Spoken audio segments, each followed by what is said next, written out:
L'acteur britannique Ray Stevenson nous a brutalement quittés à l'âge de 58 ans, sur un tournage sur l'île d'Ischia en Italie. Il sera à l'affiche de la série Ahsoka cet été. Ray Stevenson, acteur britannique connu, s'est éteint dimanche soir, rapportent plusieurs médias tels que Variety et TMZ sur un tournage qui avait lieu sur l'île d'Ischia en Italie. Le site régional Publica évoque une soudaine maladie qui aurait pris l'acteur, qui laisse derrière lui un héritage cinématographique notable s'étendant de Thor à la franchise Star Wars. Né à Lisburn en Irlande du Nord, Ray Stevenson avait commencé son périple artistique sur les planches du théâtre de la ville de Bristol. Il a su gravir les échelons, de petits rôles à la télévision britannique jusqu'à son apparition remarquée en 2004 aux côtés de Clive Owen dans le film Le Roi Arthur.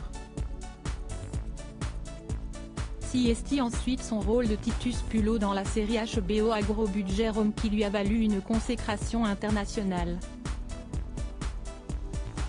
Pour 2 saisons, le public a pu apprécier le talent d'interprétation de Ray Stevenson.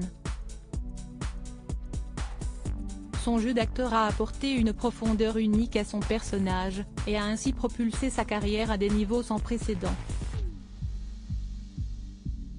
Une série Star Wars à venir après Rome, Ray Stevenson a participé à une variété de projets, mais siesti son rôle de Volstagg dans le premier film Thor de Marvel en 2011 qui a véritablement cimenté son statut d'acteur de renom.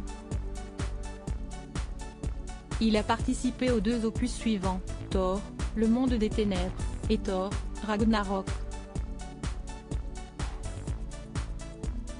Il a ensuite interprété le rôle de Marcus Eaton aux côtés de Shailene Woodley dans les 3 opus de la saga Divergente.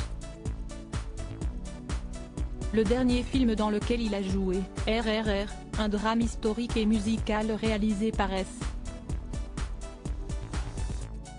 Rajamouli, a même été récompensé aux Saturn Awards de 2022 dans la catégorie meilleur film international.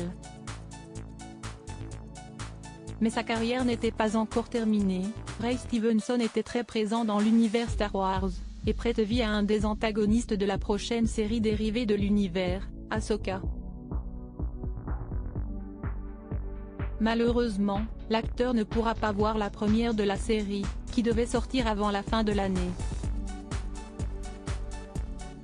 Un départ inattendu qui laisse les fans et le monde du cinéma sous le choc.